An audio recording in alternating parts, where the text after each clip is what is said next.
Coach, a dominant win tonight. Just your overall thoughts on the performance. First off, really proud of our team. I thought coming off a very emotional game on Saturday night here at home against Boise State, there were a lot of people who asked the question of whether we were going to be ready to play and kind of what our response would be coming off that game. And our guys did a really good job of kind of locking into the game plan and just staying laser sharp focused on what was next. And Long Beach State, we had a lot of respect for them. They played extremely well at South Dakota State, which is a really hard place to play last game, and lost a 1-point game on the road. So as a coach, I was really worried about this game and just really proud. I thought our team took a step in terms of figuring out that, it's not necessarily what's on the chest, it's just approaching each game the same way. So really proud of the group. It seemed like once you guys cleaned up turnovers, the second half was pretty smooth sailing. What did you guys adjust offensively to manage to retain possessions a little bit better? Yeah, this is a kind of game, just with how they guard and what they do from a defensive standpoint, that you have to keep things super simple from an offensive standpoint and just move the ball, share the ball. We're good. We're at our best when we're cutting and moving and the ball gets side to side. And I thought we did a really good job of that in the second half, of just playing the right way. And it wasn't anything schematically or any big changes that we made. I thought our guys just dialed in and just did a little bit better job of sharing the ball. Super balanced offensively tonight, but it seems like just remarkable how quickly Jason has integrated himself with everything. Can you just speak on his performance a little bit? Yeah, he's an energizer in the role that he's in right now, not just offensively, but from a defensive standpoint. I think he's a extremely tough offensive rebounder from the wings position. And to his credit, he's done a really good job of kind of locking into the things that I've asked him to improve on as a player.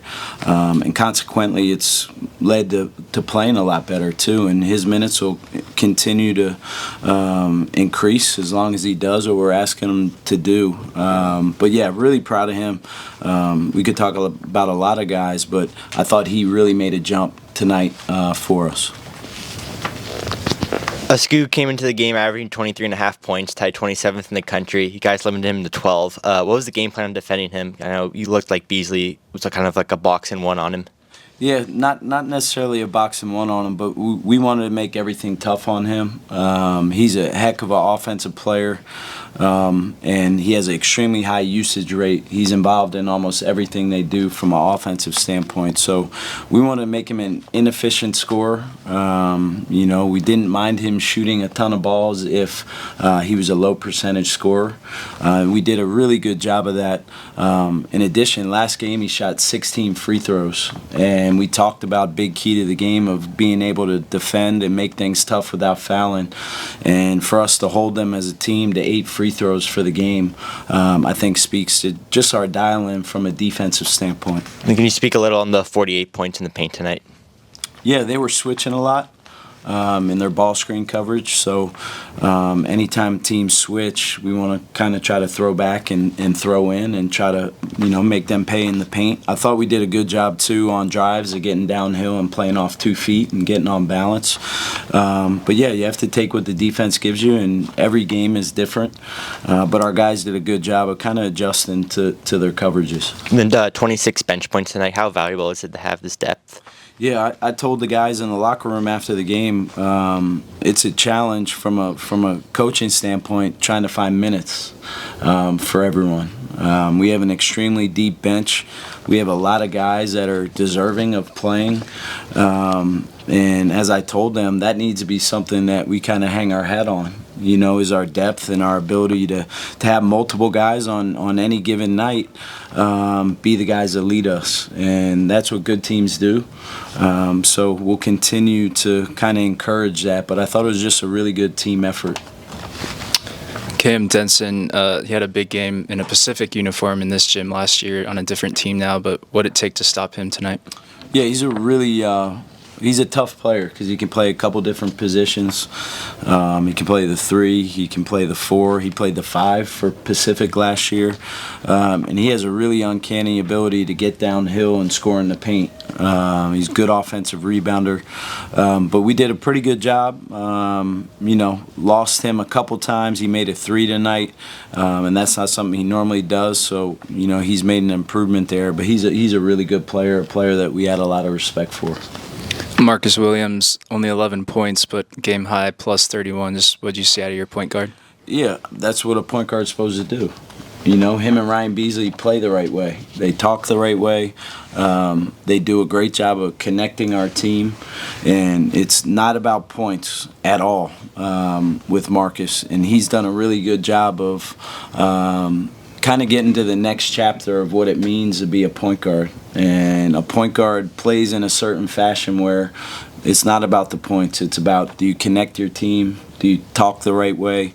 Are you efficient? Do you take care of the ball? And he did that and then some. And he was sick tonight. To his credit, he battled through that and just approached the game with the right intent. And same with Ryan. Ryan is still trying to get his footing back after being injured, and he's going to hit his stride from an offensive standpoint here pretty soon. But he just has a knack of affecting the game and making winning plays for our team. Do you ever see a player who's diving after balls as much as Ryan? It seems like he's on the floor every 10 seconds. Yeah, Ryan has no regard for his body, and sometimes as a coach that makes me a little nervous. I love him to death, and I appreciate that. He plays with just a reckless abandon. He'll do anything he needs to do to win, and that's an unbelievable trait to have. And something that our team, I told guys in the locker room, take a little page out of his book. If you can just be a little bit like him in terms of how he competes, that's a win-win for our team. So I'm really proud of him just for his approach and his effort. And one guy who I think hasn't been mentioned yet, it seems like James O'Donnell's really starting to get his land legs under him. Just, you look at like a week ago versus now. Mm-hmm. Yeah, he's going to have a big role for us. He's a guy who in addition to Tyrone Riley, I have a lot of faith and trust in him being a freshman. He's a big, strong, physical kid, and he's super smart. He's tough. He brings a level of just maturity for a freshman that not necessarily used to seeing. So, again, I think he's making strides, as you said, and he's going to be a guy who continues to get better as the year goes on. Preview the game coming up on Saturday. You have an opponent coming in here. It's technically part of the Sunshine Slam in a few weeks, but just preview that game Saturday. Yeah, Chicago State, a team that is going to compete ultra hard. I will get into more film on them, tonight. But I do know they press, for majority of the game, and try to make the game a little bit helter-skelter from a defensive standpoint. And the thing I like about our 3 games and now our 4th game, every game has presented a different challenge. Every game has had a different kind of style of play. And I think that's great for us. That's what we need as we get ready for WCC play, is playing these teams that have different styles, and hopefully it gives us great experience that we can build on.